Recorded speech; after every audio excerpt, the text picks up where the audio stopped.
Papo de Porto 013, conectando pessoas e negócios, ampliando horizontes no setor portuário e comércio exterior. Patrocínio Wista Brasil, mulheres fazendo a diferença nos setores de shipping e trading. Lavanderia Johnny Washer, conveniência e qualidade perto de você.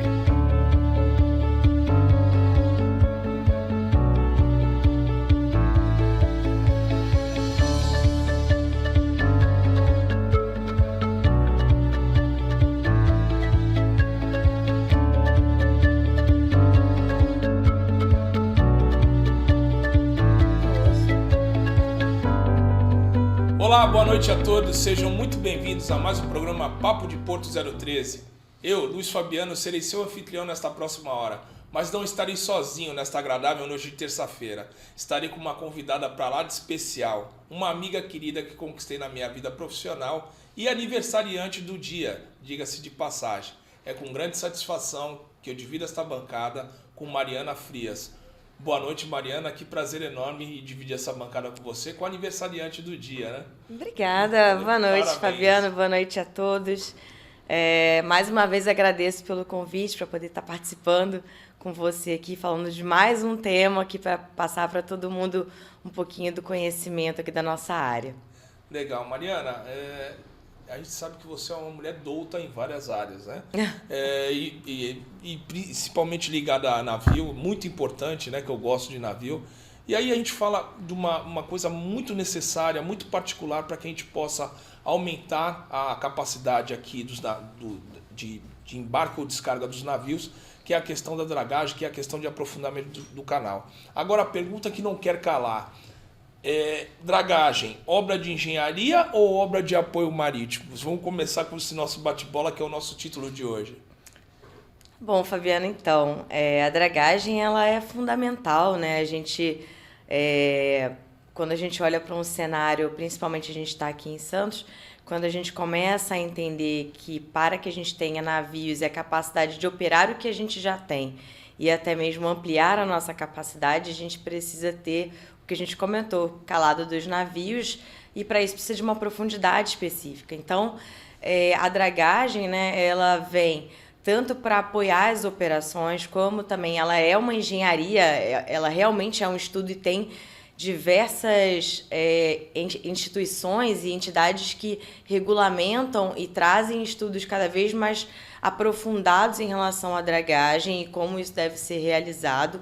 Então, temos que dizer com certeza que isso é uma obra de engenharia. A gente vai falar mais à frente sobre as normas e o que tem constante.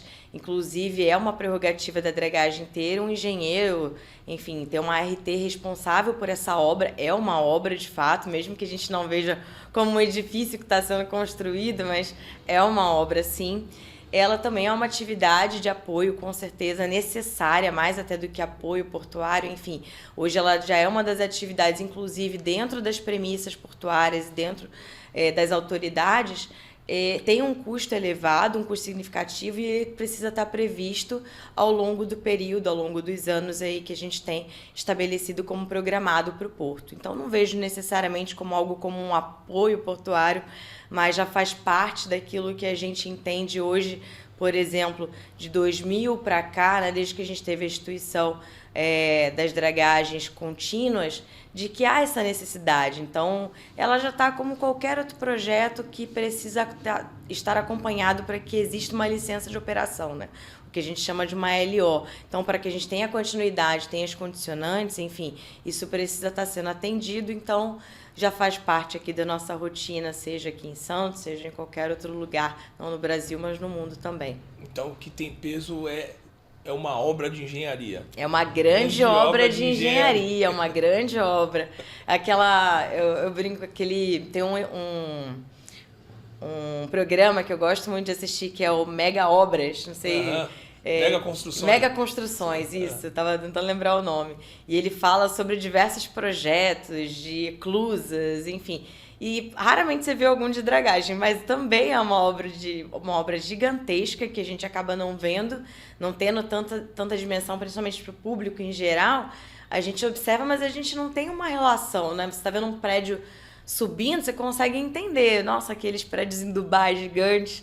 É uma mega construção, mas quando você fala, por exemplo, de uma dragagem, às vezes ela não tem esse peso todo, né?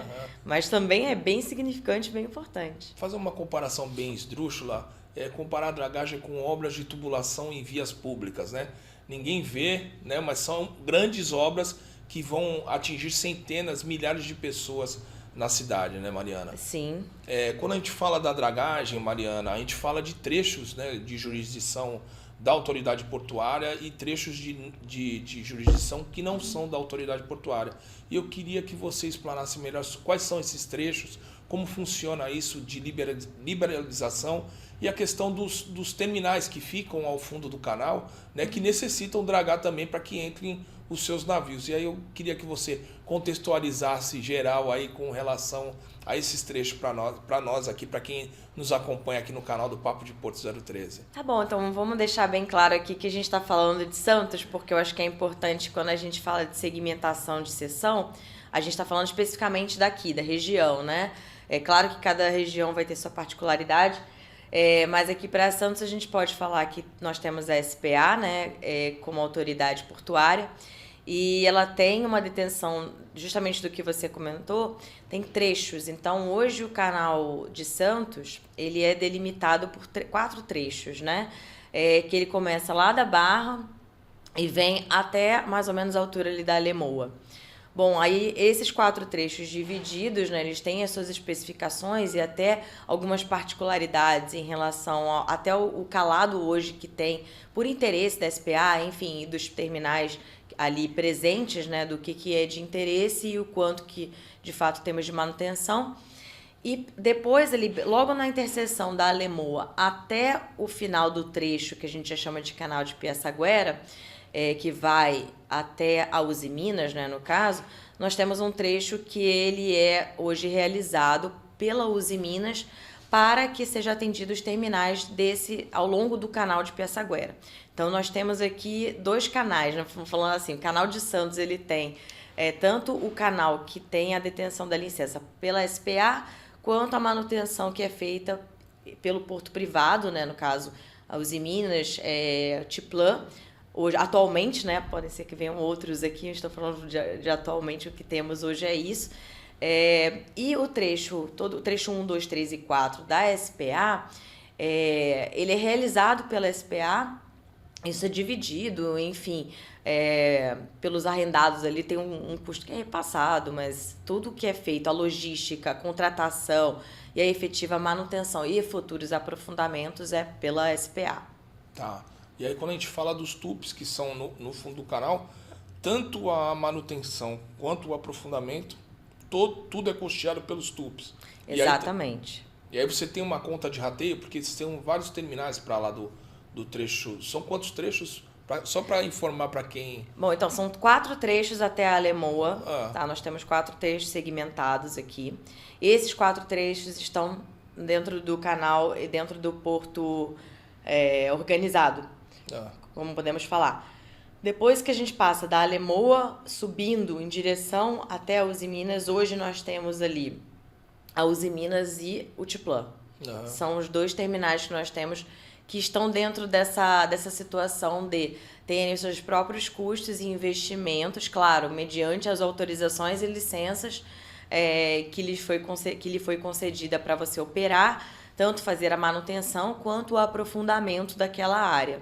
Então, tem todo um estudo, tem toda uma deliberação em relação a licenças necessárias para você poder realizar isso também. Claro, tanto o canal de Piaçaguera quanto o canal de Santos tendem a estar equilibrados em relação ao que acontece em um, também tende-se a acontecer no outro por equilíbrio, até por estratégia de porto, de operacionalização. Eu não posso ter um calado muito mais profundo no canal de Piaçaguera se o meu navio precisa passar por todo o meu canal de Santos ali pela área dos trechos 1, 2, 3 e 4. Se ele fosse muito inferior, eu não adiantaria eu ter um calado muito mais aprofundado no canal de Piaçaguera, porque eu não conseguiria passar nesses primeiros 4 trechos. Então, isso é bem importante da gente entender que um acaba tendo uma relação bem importante e significante com a outra. É uma relação linear, né, no caso. Ambos têm que ter um equilíbrio. Lógico, cada terminal vai ter a sua particularidade, né, de aprofundamento, mas no contexto geral de acesso, a gente tem que ter uma dragagem linear. É isso? A Faz gente pode sentido dizer o que eu tô falando? seguinte, hoje o canal de Santos, inclusive a gente está com uma manutenção acontecendo agora, né? Foi até divulgado pela SPA, é uma dragagem de manutenção que está acontecendo para manter o calado operacional de 15 metros, né? Ela já tem acontecendo, agora estão num outro momento, numa fase também de dragagem bem importante, significante. Eu acho que isso é um ganho para todos os terminais, a gente ter uma dragagem constante e equilibrada mediante o que está autorizado a ter. E dentro desses 15 metros existe a possibilidade de você estar um pouco abaixo disso, né, mediante o que tem de interesse de dragar, em que momento dragar, mas a licença permite que você tenha manutenção até 15 metros. Então a gente tem, por exemplo, no trecho 4 ali, se eu não me engano, hoje a gente está com 14,70. Então, você vê que está um pouco abaixo dos 15, mas a dragagem permite que ela vá até 15 metros, mas aí depende do interesse do próprio berço, se ele tem navios que chegam até esse calado, se de fato há uma necessidade de estar nesse momento agora com 15, ou tem áreas de priorização também. E aí isso vai de acordo com toda uma estratégia, né, para fazer a dragagem. Quando a gente fala de dragar, a gente não pode deixar de esquecer a questão do assoreamento, né? E aí você tem grandes taxas de assoreamento por estarem próximos da Serra do Mar, ou isso daí se dissipa ao longo do canal e as taxas se equilibram, Mariana? Vamos lá, assoreamento, né, para as pessoas entenderem. O assoreamento nada mais é do que... Fica muito mais fácil quando a gente está perto de um rio de entender isso. Acho que rios rasos, quando a gente vai para praia de rio, eu costumo brincar. Porque quando a gente enxerga aquela areia ou aquela movimentação, quando tem muita chuva principalmente, a gente vê que às vezes o rio parece que ele está mais raso, ou às vezes ele está um pouco mais fundo, e isso se dá muito ao longo do tempo, pela própria chuva que a gente tem ao longo do tempo, pela própria condição da movimentação das correntes que vão passando naquele lugar. Então a gente consegue perceber isso, às vezes sentir isso mais próximo. Quando a gente fala aqui da região de Santos, a gente está uma grande ilha, né? Vamos falar assim. E o canal de Santos, além de ser uma coisa... Eu acho muito interessante o Porto de Santos existir. Mas tem essa necessidade de a gente ter a constante realização das dragagens. Vamos lá. Por a gente estar numa situação geográfica, a gente está praticamente numa ilha muito próximo da Serra do Mar, a gente tem duas interferências aqui, que é a condição mar e rios, né, que vão desembocar na própria questão do mar, e os rios levam todo esse sedimento, quanto mais chuva nós temos, e as correntes também, eles vão trazendo isso para as margens e cada vez mais ali para aquela área da barra, da ponta da praia, que a gente conhece muito bem, que fica com aquele sedimento mais escuro, que é bem característico daqui também. É um sedimento mais de mangue, mais silt, que a gente chama mais arenoso, inclusive. É um sedimento bem fininho, que até não desgruda da gente quando a gente está na praia, quando a gente tá ali. E esse sedimento, por ele ser muito, muito fino e muito leve, você acaba tendo esse material facilmente trazido do fundo do canal para cá. Então, quando a gente fala de fundo do canal, eu estou falando lá do estuário. O estuário seria onde a gente tem o final da Uzi Minas, Tiplã, trazendo por todo o canal de Pirassaguera, chegando até aqui no canal de Santos. O maior assoreamento que a gente vai ter vai ser mais próximo em relação ao estuário. Nós temos diversos rios, nós temos cerca de 5 rios que desembocam ali no estuário, que trazem diversos materiais ali e são muito mais próximos da Serra do Mar, como a gente estava conversando. Já o canal, ele vai sofrer um assoreamento que é um pouco mais das margens, mas não é tão adensado como o do próprio canal de Pirassaguera. Mas existe o assoreamento de longo prazo, que a gente vai identificando, e esse material, com o alto fluxo de navios, né, com a passagem deles, também está trazendo esse material. Então, o navio, quando a gente tem um calado muito próximo também do fundo, né, a gente também vai trazendo esse material, como eu falei, ele é muito fino, ele é muito leve, e a própria passagem dos navios vai fazendo a movimentação, vai adensando ou vai colocando esse material mais para os lados.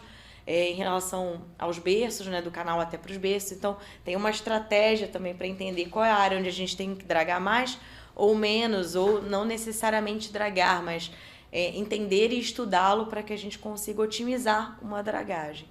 Legal. E aí, quando a gente fala do material dos sedimentos, a gente não pode esquecer do PDO, né? E aí eu queria que você explicasse aqui para quem nos acompanha o que é o PDO e como acontece esse recolhimento desse material e para ir para o PDO, por famoso PDO, né? Tá. Então, lá atrás a gente entendeu, quando a gente começou a estudar mais sobre dragagem, entender que a gente precisava ter uma área para dispor esse material.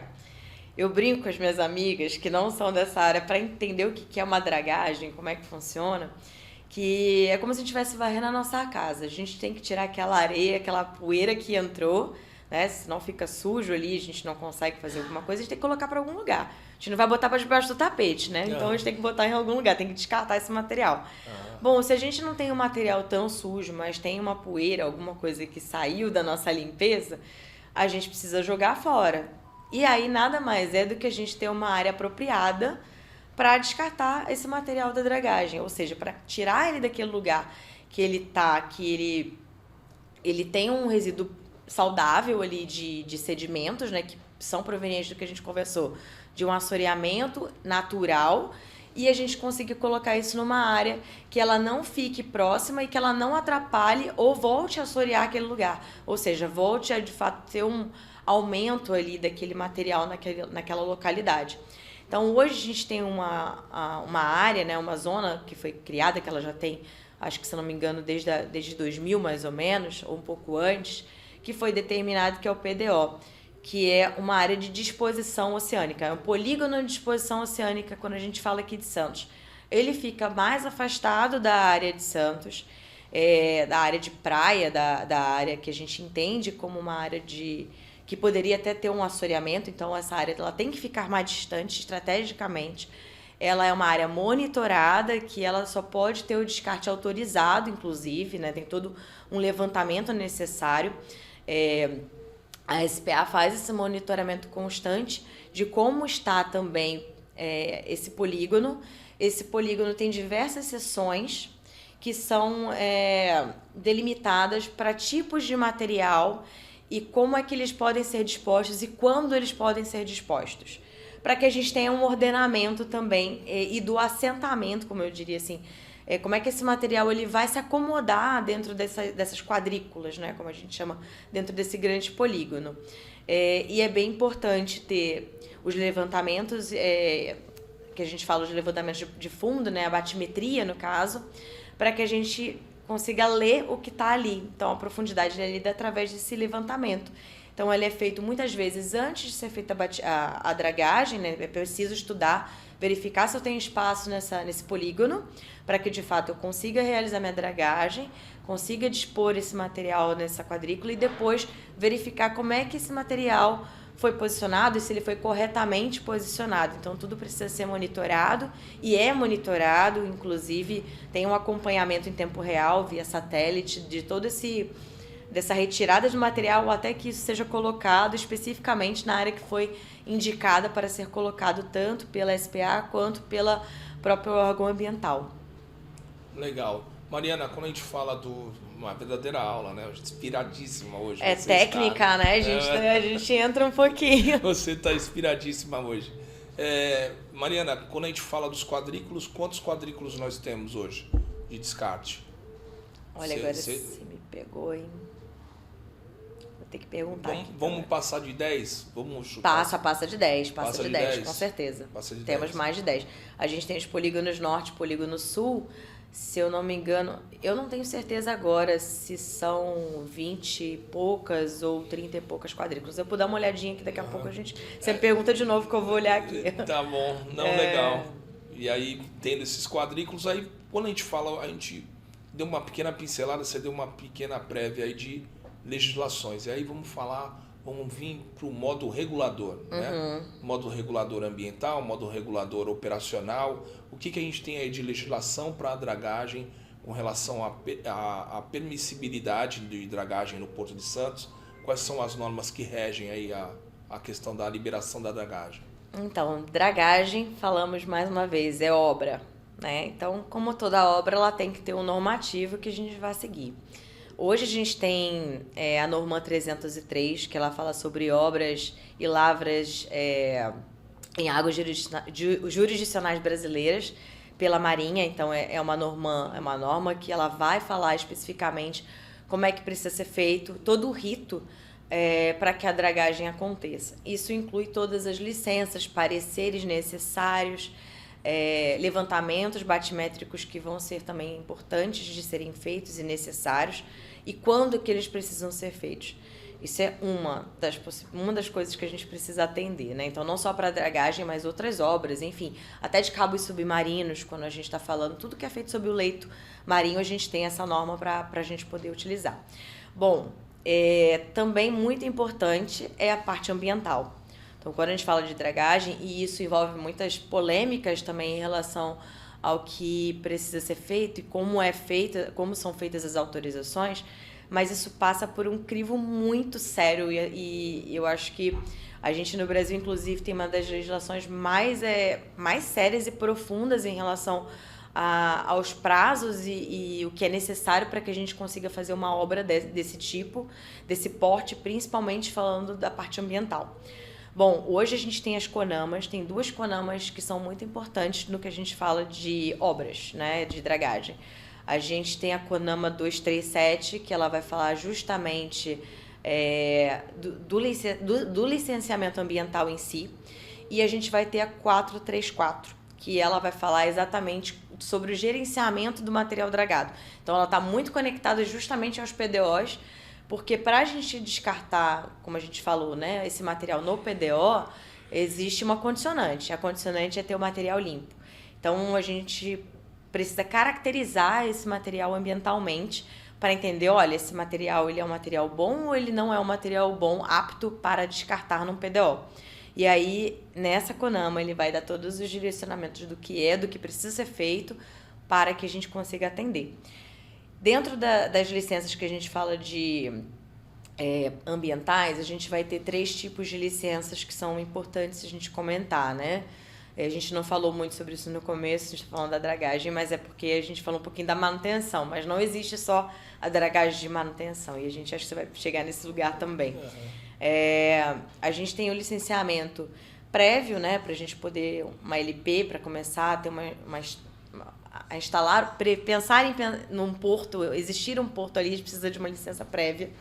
E aí, depois disso, a gente tem uma licença de instalação, de fato, para que aconteça um terminal. Falando de uma forma geral aqui, né, não necessariamente para o Porto de Santos, mas para o TUP, por exemplo. E a gente tem a licença de operação. Quando a gente entra agora na licença de operação, vamos lá, eu já tenho as minhas diretrizes, as minhas condicionantes estabelecidas. Se eu tiver que dragar, eu tenho as minhas condicionantes a serem atendidas também. Então, ela vai sempre te colocar num lugar da legislação de você ter que atender aquilo que eu estou te pedindo regularmente. Então, a dragagem, não só a execução dela em si, como também os monitoramentos, tanto ambientais quanto do próprio fundo, são obrigatórios e necessários ao longo do período de uma licença vigente. Então, espero que tenha sido claro aqui essa parte das regras. Mais didática é impossível, né? Nessa noite de terça-feira. Eu acho Beleza. que você completando as suas primaveras no dia de hoje está trazendo um grau de inspiração maior aqui para o nosso programa e para quem nos acompanha aqui no Papo de Porto 013. É muito gostoso conversar com você. Você é uma mulher eclética, vamos fazer um comparativo. Quando a gente fala das dragagens de manutenção, e a gente falou do descarte oceânico, mas a gente fala de aprofundamento e a gente vai falar também, que aí eu sei que você conhece dessa área, a gente fala também de volumes econômicos, né? No caso de carga que vão ser trazidas. Isso é levado em consideração para que a gente tenha um aumento de expansão tanto de manutenção, de acesso, quanto de aprofundamento de berço? Perfeito. Então, você tocou num ponto, né? A gente tem tanto uma dragagem de manutenção quanto de aprofundamento. Também tem outros tipos de dragagem, mas acho que o mais importante para a gente aqui agora é tocar justamente no aprofundamento, que eu acho que é o de interesse de todos de entender como é que o Porto de Santos cresce, né, também, porque a gente fala muito da infraestrutura terrestre, né, seja rodovia, seja ferrovia, e a gente tem que entender que as vias têm uma capacidade limitada, assim como a gente tem um espaço terrestre, né, para poder ter mais ou menos caminhões, mais ou menos a passagem de trens disponíveis, enfim. E aí o mar, né, o canal, ele funciona também como uma estrada. E como toda estrada, a gente tem um comprimento e uma largura que vão delimitar a capacidade que eu tenho de ampliar, porque os meus navios, eles têm o que a gente chama de comprimento, que é o LOA desse navio, né, o Length Overall, e a gente também tem a boca desse navio, que é a largura dele. E além disso, a gente tem justamente que a gente, na verdade, está conversando aqui, que é o importante, que é o calado, que é o quanto que ele pode ali estar afundado, né? A gente fala da lâmina d'água até o limite dele do casco, é o calado, é o quanto que ele está afundando ali, e a profundidade ela precisa corresponder e conversar com esse calado, né? Falando para as pessoas que não entendem, para a gente poder entender, tentar um pouco mais visual. E quando a gente fala de estudar a dragagem em relação ao nosso calado, por que é importante a gente ter esse conhecimento, esse estudo de viabilidade? Porque o aumentar só, a dragagem ela tem um custo muito alto, se a gente conversou um pouquinho. Ela é um custo muito elevado, ela é uma obra muito significativa dentro de uma instalação. Só a manutenção por si já é custosa e tem um valor necessário que a gente precisa fazer. Isso é indiscutível. A gente, para manter o calado hoje, já precisa ser feita uma manutenção ali onde é feito. Quando a gente já fala em aprofundar, né, seja 1 metro, que é o que a gente tem de perspectiva mais ou menos hoje aí para falando sobre o canal de Santos, que é de ir para 15 para 16, talvez um 17, mas vamos colocar que seja 16.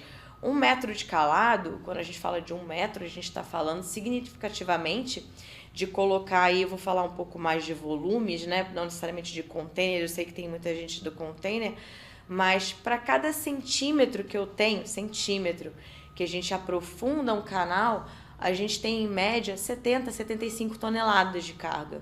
Tá falando de um navio Panamax, por exemplo, navio médio. Então, se eu colocar 1 metro, você consegue perceber o ganho que eu posso ter nisso em N navios que eu vou trazer ao longo do ano.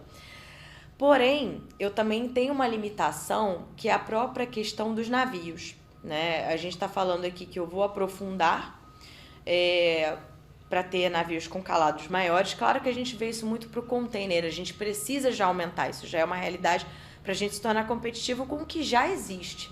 Mas a gente também precisa entender que existe um mercado de navios que existem. E os navios que existem têm suas classes.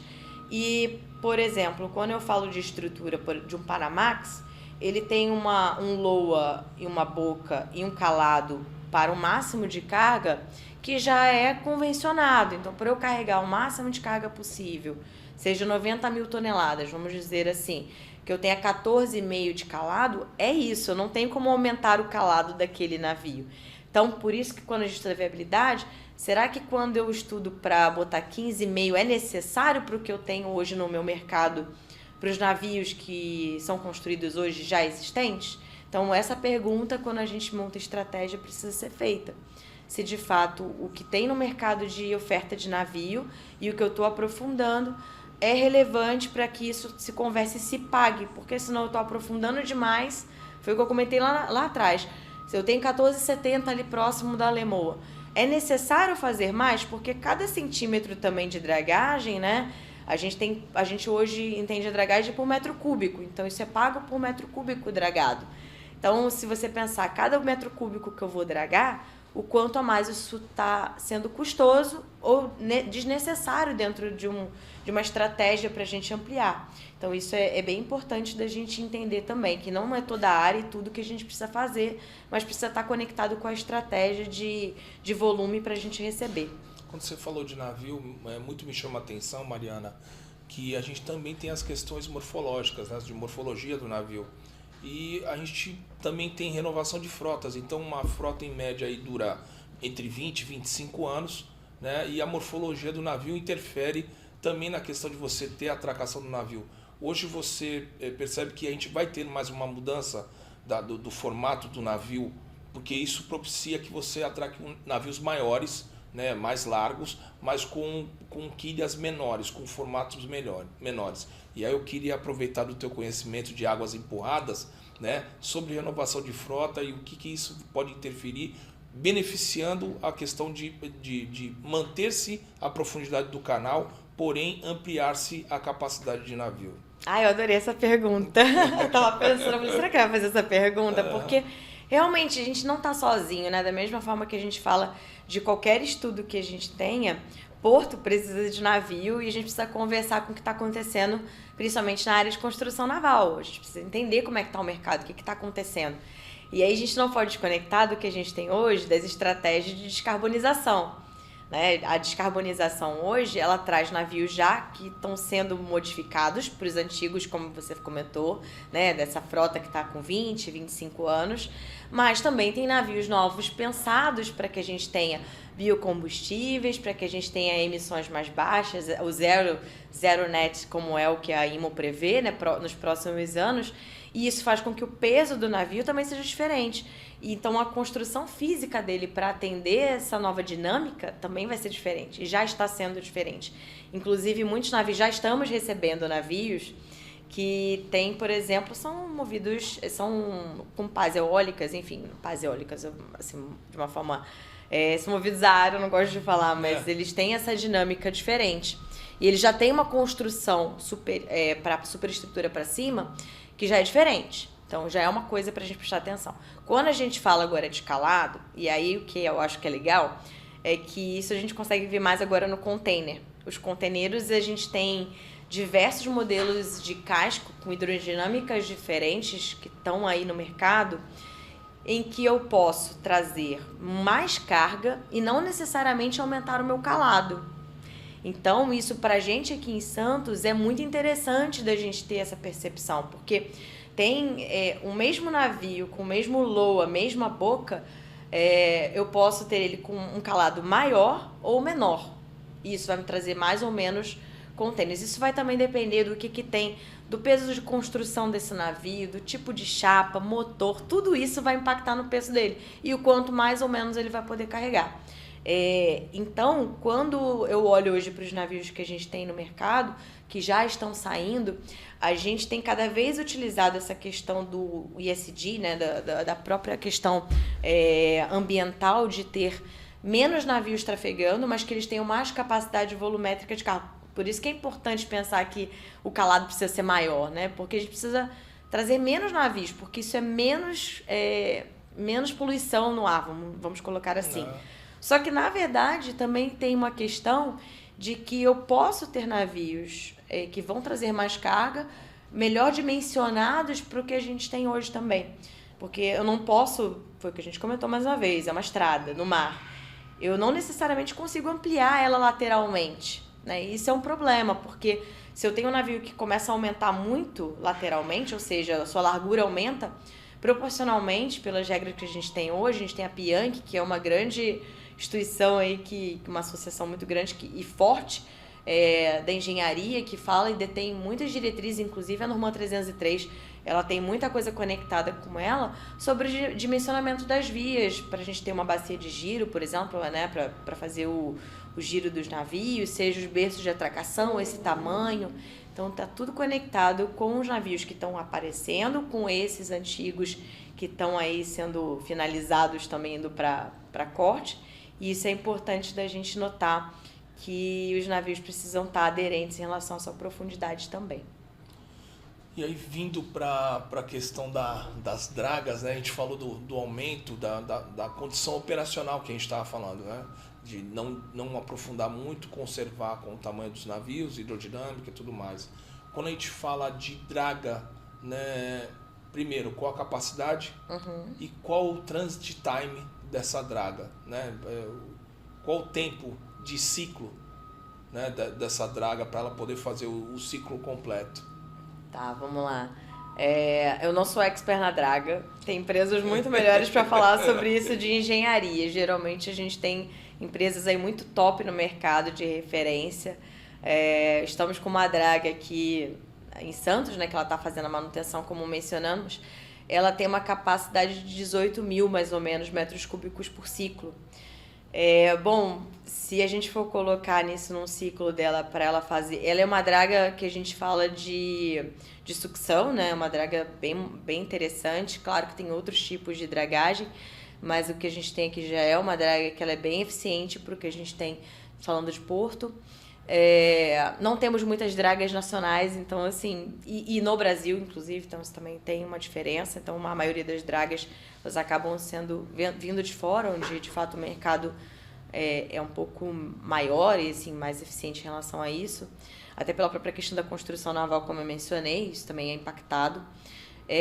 O ciclo dessa draga, até pela experiência que eu tive, né, ela é uma draga muito rápida. Para poder fazer um ciclo desse de 18 mil metros cúbicos, ela consegue fazer uma sessão, por exemplo, em mais ou menos 1 hora, e o descarte não leva 20 minutos, por exemplo, numa área para você abrir essa comporta e fazer esse descarte do material. Então, 1 hora, 1h30, você tem um ciclo completo dela para fazer a sucção. E mais ou menos uns 20 minutos ali, 30 minutos no máximo para você fazer a disposição. E claro, a navegação vai depender da área onde ela está atuando, né? Mas se a gente falar, por exemplo, se ela tivesse que fazer a navegação do final do canal de Pessaguera, né? Todo o canal de Pessaguera mais o canal de Santos para fazer um ciclo inteiro, né? Digamos que ela esteja dragando, faça esse movimento. O deslocamento dela até o PDO e um retorno dela, a gente teria mais ou menos uma faixa de 6 horas entre ciclos, eu diria. 6 horas? Uhum. Entre fazer a etapa da dragagem, o deslocamento dela de saída, o descarte PDO e o retorno para um próximo ciclo. Tá. Porque a gente tem mais ou menos uma entrada de 2 horas... 2h30, né, até o final do canal. Claro que se isso for antes do canal, a gente tem isso aí para 1 hora, mais ou menos, no meio do canal de Santos. A gente tem limites de velocidade. Aí vamos falar como vias, você deu um exemplo de vias públicas, de vias, e aí a gente tem um limite de velocidade para navios, assim como a gente tem para draga. Qual o limite de velocidade em nós? Bom, depende se você está falando para navegar ou para dragar. Para navegar e para dragar. Tá. Para navegar, ela vai funcionar como qualquer outra embarcação normal. Quando a gente está dentro do Canal de Santos, a gente tem as limitações de velocidade que são pelas normas da capitania. Então, a capitania tem a velocidade máxima dela ali. Se eu não me engano, atualmente ela está com 9 nós ali no Canal de Santos e deve estar com 6 nós no canal de Pessaguera, né? Média, tá? Isso podendo ser menos ou mais, dependendo das áreas de interferência. O canal de Santos, ele tem 220 alguma coisa de largura, comparado ao canal de Pessaguera, que tem 92. Então, a gente tem justamente essa restrição de velocidade, porque o navio, quando tem uma velocidade significante, ele começa a ter uma interferência com o fundo. Então, é importante a gente ter essa observação aí em relação à velocidade. Quando ela está dragando, ela está numa velocidade bem baixa, né? Assim, ela não vai chegar a ter mais do que 1 nó e meio ali enquanto ela está fazendo. Aí vai depender também se ela estiver fazendo se ela tem uma área com um amplo espaço para ela poder fazer o coleta de material, por exemplo, num canal, ela com certeza ela pode ter um movimento maior ali de 1,5 mais ou menos. 1 nó e meio, né? Falando em nós. E se ela estiver muito próximo já para um berço, ela provavelmente vai fazer em linhas esse movimento de uma forma muito mais lenta, né? Então, digamos que talvez seja menos de 1 nó, com certeza, para fazer essa operação. Aí vai depender da eficiência da draga, a qualidade que ela tem de posicionar especificamente num ponto, enfim, isso a gente vai conseguir perceber pela diferença de cada uma. Hoje a gente não tem mais paralisação de draga, né? Porque a gente, alguns anos atrás, a gente vira e mexe, a gente via uma notícia no jornal que paralisou a draga por questões contratuais. Hoje, questões contratuais, 0. Aí a gente está falando da parte do Porto Santos, por exemplo. Então, continuidade. A palavra que sempre é utilizada é perenidade, não é isso? De forma perene, né? Entendi. Bom, a gente tem, a SPA tem um contrato vigente, se eu não me engano, até 2026, eu não tenho certeza agora, com uma empresa draguista, para fazer justamente a manutenção do canal. O que eu acho que mudou, né? Não digo em relação só à dragagem, mas as licitações, né, mudaram vários processos, enfim, vários regramentos e até a qualificação para fazer essa parte. E aí nós temos um contrato que ele é mais curto, se eu não me engano, que o anterior, e tem algumas questões mais técnicas que foram colocadas nesse contrato, justamente prevendo essa perenidade que você comentou, para que tenha-se a draga de forma contínua, vamos dizer assim, não a presença dela, mas a estratégia de manutenção de ser de uma forma que eu não tenha problemas nem impactos operacionais, ou seja, pelo tráfego de navios, ou que seja pela própria questão da profundidade não estar aderente ali para um berço operar, né? Que é extremamente negativo para qualquer terminal, seja ele concessionado, seja ele um TUP que está dentro do porto de Santos, né? da área de Santos. Mariana, a gente falou de morfologia de navio, a gente falou de operacionalidade, a gente falou de transporte de sedimentos, mas aí quando a gente falou de transporte de sedimentos, me veio ao coração a questão do estudo de lama fluida, que é uma coisa que é muito levada a sério aqui no Porto de Santos e que aumenta também a capacidade de embarque dos navios. E aí eu queria tratar com você também, que eu sei que você conhece dessa área também, sobre a questão do estudo de lama fluida, o quanto que ele impacta, o quanto que ele aumenta, se isso é levado em consideração por todos os terminais, se isso tem se é um linear entre todos os embarcadores de commodities ou todos principalmente os embarcadores de commodities, né, quando a gente fala de tocar o fundo, se isso é um linear por todos os terminais. Não é linear. Não? Bom, a gente ainda tem diversas questões técnicas, né? Para entender.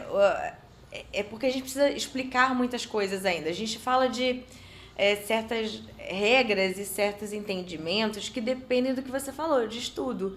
E aí, muitos armadores, enfim, ainda se sentem desconfortáveis com certos estudos.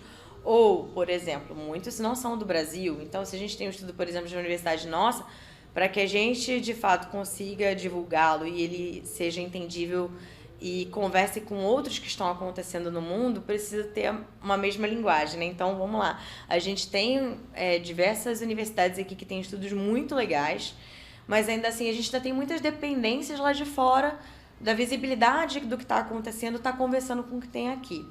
Lama fluida, né? Para as pessoas entenderem. O que é lama fluida? Primeiro, não tem lama, né? O que é lama fluida?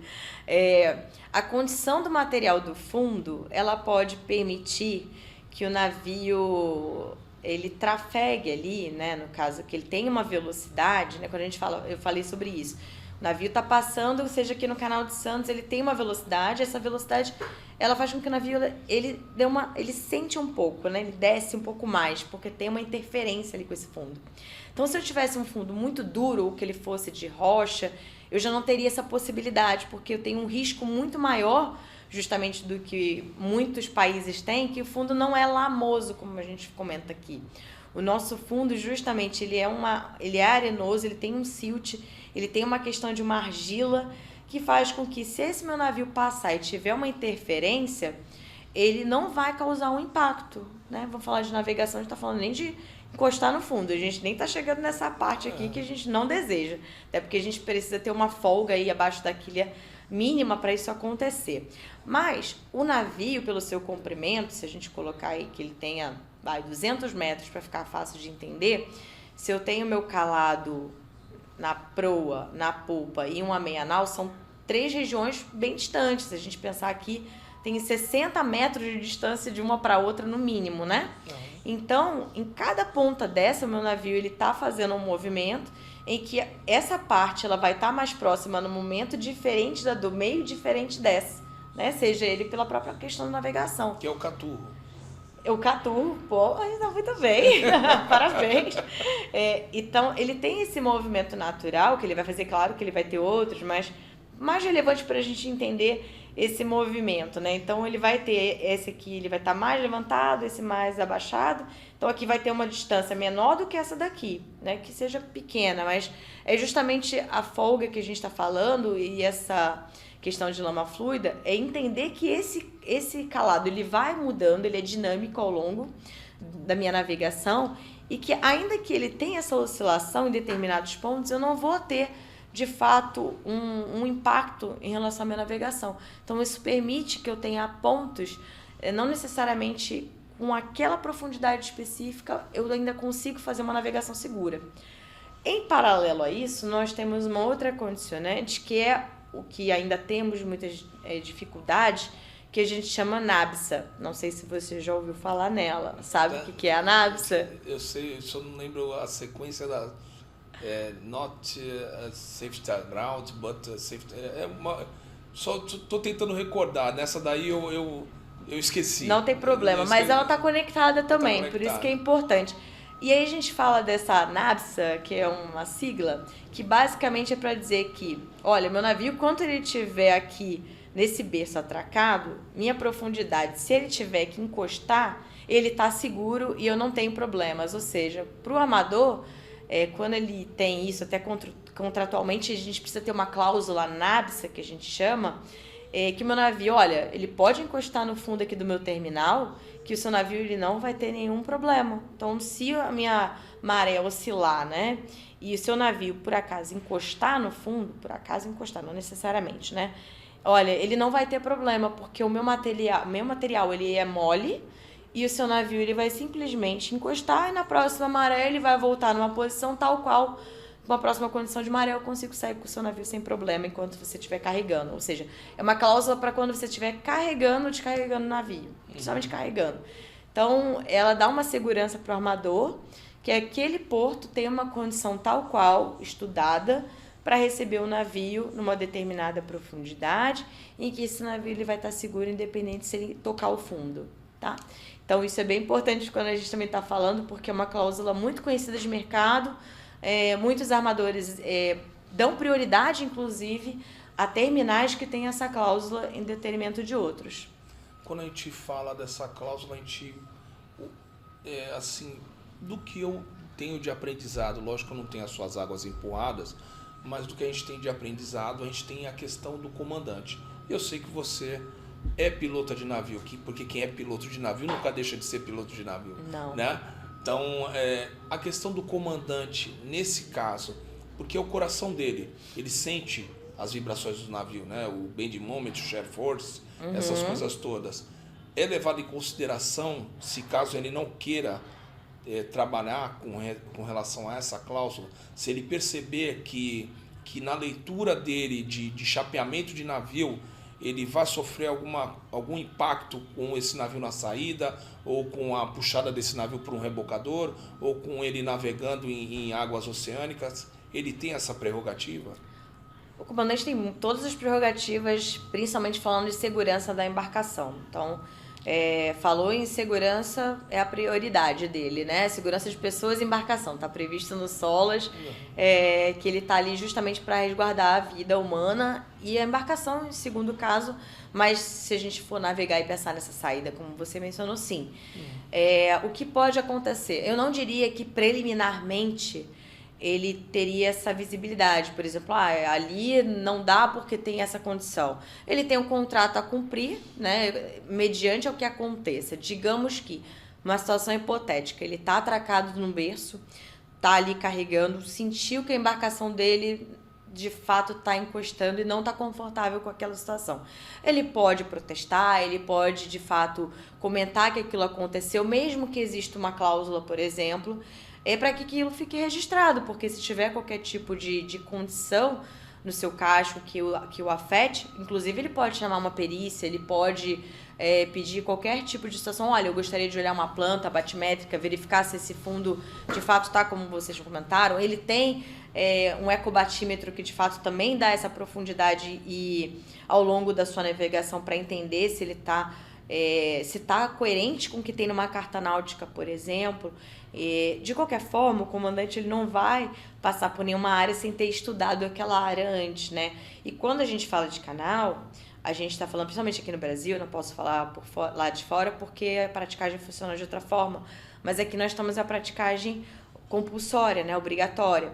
Então, quando a gente fala de uma praticagem, eles têm todo um know-how em conhecimento de somente trafegar com as embarcações se aquele canal está com a condição adequada para que, de fato, ele traga esse navio e passe com o navio naquela área. Se algo acontecer nesse trajeto, tudo é notificado, tudo precisa ser levado em consideração, a Marinha precisa ficar ciente e medidas precisarão ser tomadas por ambos, né, no caso. Tanto a Marinha quanto a praticagem pela própria informação até a paralisação, se for necessária, de algum trecho específico. E aí, quando você falou da cláusula ANABS, eu lembrei do pé de piloto. Uma coisa vai chamando a outra, e aí não é levado em consideração quando a gente fala do pé de piloto, que tem um distanciamento entre ele e o casco, a rocha, né, no caso. 1 metro, 60 centímetros, um negócio assim. É isso? Isso. A gente vai ter esse pé de piloto aí, né, como a gente chama. É mínimo, inclusive, para que a gente tenha a questão da navegabilidade, a gente precisa atender, que não deixa de ser também a folga abaixo da quilha. Então, a gente está falando de pé de piloto e folga abaixo da quilha, nada mais é do que entender esse mínimo necessário, que seja 1 metro, por exemplo, para você poder atender. E quando você não necessariamente atende, você precisa compensar isso com uma maré, para você, de fato, ter essa folga numa condição mínima para você poder fazer esse tráfego. Claro que tem essa questão também do que você comentou, da dinâmica, mas isso são coisas que elas vão se somando para que a gente consiga, de fato, ter um aproveitamento maior das oportunidades em relação às janelas de maré, a própria questão da navegabilidade dos ciclos que a gente tem falando aqui, principalmente de Santos, que a gente já tem janelas mais restritas. Agora, a pergunta é barata, tá, Mariana? Não a resposta é que é cara, as respostas é que são caras, né? E aí, para a gente coroar aqui o nosso programa, a gente tem uma condição sine qua non, né? Vamos falar assim no jurídico e tal, com relação à cessão da dragagem. E eu percebi em alguns países, né? Vou dar um exemplo mais clássico, né? Que é os Estados Unidos. Os Estados Unidos faz essa manutenção de dragagem, ele não terceiriza, ele não cede para ninguém, porque é uma questão estratégica. Na sua visão, a gente está num caminho de evolução de cessão da dragagem, porque a gente teve o exemplo aí da primeira sessão, que é de Paranaguá, e estamos vindo com esses exemplos aí ao redor dos portos do Brasil. Você acha que isso, por ser uma questão estratégica, a gente deveria de dar a cessão a alguém, porque isso é uma questão estratégica, não somente de estratégia de guerra, como enxergo os Estados Unidos, mas de uma estratégia comercial? Boa pergunta, interessante essa pergunta, é polêmica também, né? Bom, eu acho que a gente, primeiramente, se a dragagem, acho que tem uma primeira pergunta, eu tenho uma capacidade hoje técnica para realizá-la por minha própria conta, de forma que eu detenha esse poder estratégico de ter somente ela realizada por mim? Isso é uma primeira pergunta importante, né? Se eu vou conseguir fazer isso de uma forma perene, porque isso que é importante, a gente tem que entender que tem que ser, né, de longo prazo, não pode ser só uma vez eu executá-la. Eu acho que essa é uma pergunta que a gente precisa entender e ter cautela na hora de responder. Segundo ponto quando eu tenho isso de uma forma concorrencial, né? Eu tenho diversas empresas que podem realizá-lo.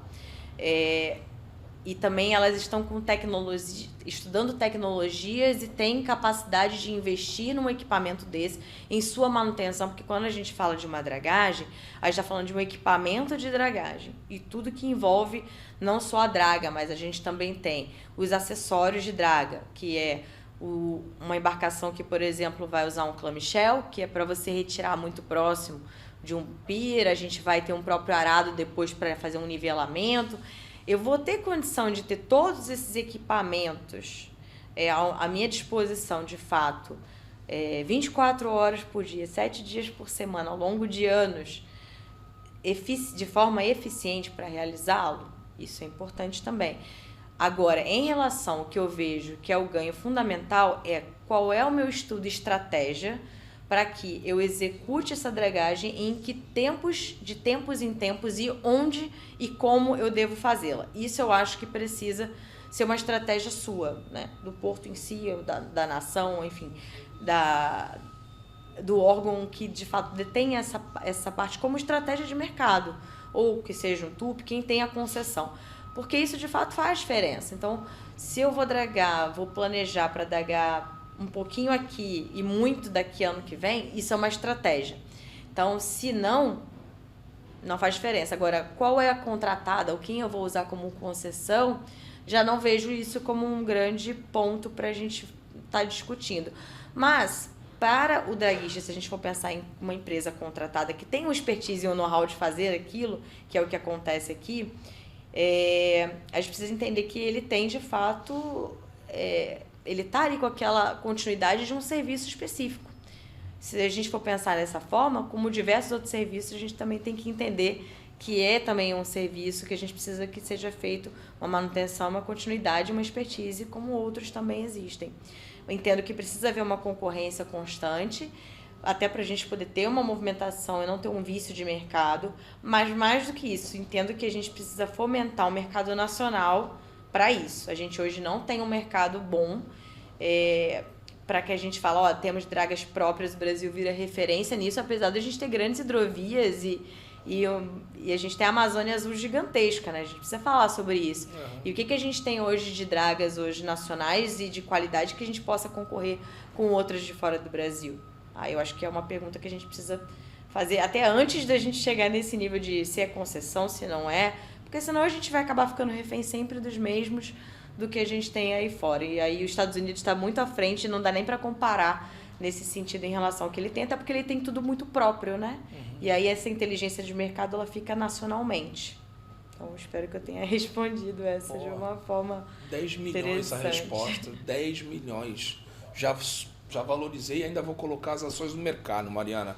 Obrigado pela... Imagina! Obrigado pela resposta, obrigado pelo programa, por elucidar aqui para quem nos acompanha aqui no nosso canal, no Papo de Porto 013, nosso canal aqui de todas as terças-feiras, e queria que você fizesse as suas considerações finais para que a gente possa encerrar o programa com chave de ouro. Aproveito para parabenizar nessa agradável noite de terça-feira as suas primaveras e parabenizar duas vezes, né?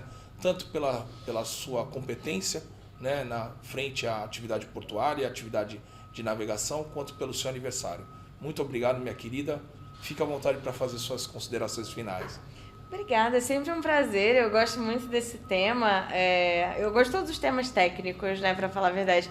Mas esse é um tema que tem muita dúvida ainda. Eu acho que precisa ser cada vez mais comentado. Tem muitas polêmicas em relação à dragagem, sobre os seus benefícios. A gente nem falou tanto sobre o uso de material benéfico, né, que é muitas vezes a gente pegar um material que é dragado para aumentar uma orla, por exemplo. Tem muitas praias que são assim, as pessoas nem sabem, elas eram curtas e hoje elas têm, você pode ficar um pouco mais na areia porque teve uma dragagem e esse impacto, esse material, ao invés de ir para uma área de PDO, por exemplo, ela foi material de uso benéfico, que no caso é posicionado para uma praia, enfim, para aumentar a sua parte de terra, né? Então, eu acho que a gente tem muita coisa para falar ainda sobre esse tema. Tem muita parte de interesse nosso de melhorar, e eu acho que a parte de ESG, a gente precisa falar cada vez mais sobre a questão da eficiência energética, de o que a gente tem de mercado nacional, fortalecer cada vez mais as empresas que a gente tem aqui. Eu acho que a gente tem que olhar muito para isso. A gente tem pessoas muito bem qualificadas no Brasil, temos universidades incríveis que são parceiras de terminais privados e até mesmo da autoridade portuária, como ela divulga diversos estudos. Eu acho isso muito legal. Acho muito importante a gente trazer de fora também esse conhecimento, mas também lembrar que a gente aqui também exporta muito conhecimento, tem muitas iniciativas importantes. Então, acho que a valorização nacional, eu acho que está nesse lugar, o apoio da ANTAC, as novas políticas também fazem todo o sentido para o que a gente tem de dragagem. Então é isso, fica aqui o meu agradecimento mais uma vez pelo convite. Legal, Mariana. E para quem quiser acompanhar aí o nosso canal do Papo de Porto 013, a nossa página no YouTube é @Papo de Porto 013 e a nossa página no Instagram também @Papo de Porto 013. Não deixe de ativar o sininho para ter a lembrança de acompanhar o nosso canal e os principais temas que foram abordados aqui e os convidados que, diga-se de passagem, são convidados com um cabedal elevadíssimo. Meu muito obrigado aí, desejo a todos uma semana de vitórias, que Deus agracie a vida de todos vocês, um grande abraço e fiquem com Deus. Um grande abraço.